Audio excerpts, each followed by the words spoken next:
Hi, this is Kate. I'm here in Bristol in the sewing studio. I'm going to show you today about hand hemming because it's so easy and I don't want you all to be you're not wearing your favourite party dress because a bit of the hem's fallen down and it looks messy. It's a 2-minute job and it's really easy. So what I've got here is a beautiful top, and it's actually, I'll be honest, it's part of a bigger alteration. So I've actually taken this in on these seams here, and then what we're going to do now is just put this bit of hem back, which is just the same as if you've caught it on something or it's fallen down. What we're going to do first of all is just make sure that we're doing it in precisely the right place. So we're just going to pin, we're going to look at what the rest of the garment looks like, position it in exactly the same place, give it a pin.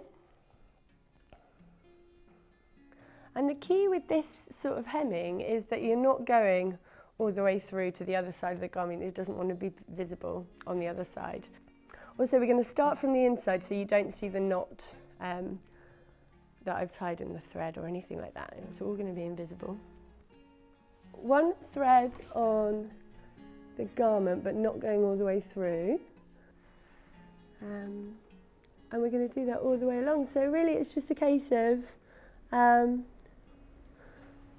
making sure it matches. You know, you don't want to then turn it back the other way round and notice that it's kind of looking a bit sad and it's not uniform to the rest of the garment. I wanted to show you as well, I've sort of started that one off. When you've got jersey garments, you might it's got sort of an overlocked edge and you might kind of think, oh, I haven't got that machine so I can't mend it.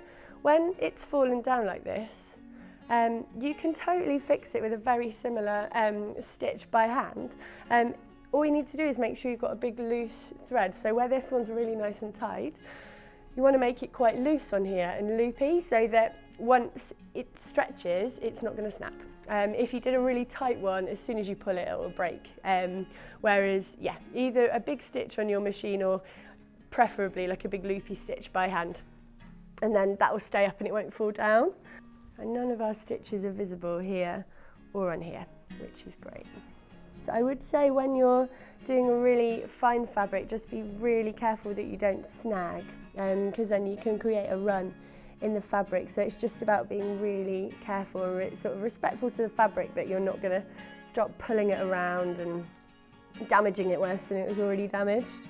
It's like a really sharp needle, and it's kind of always, as you're going along as well, it's making sure that you're not ending up with like an excess of fabric at this end. It's just making sure all the way around you're kind of evening it as you go.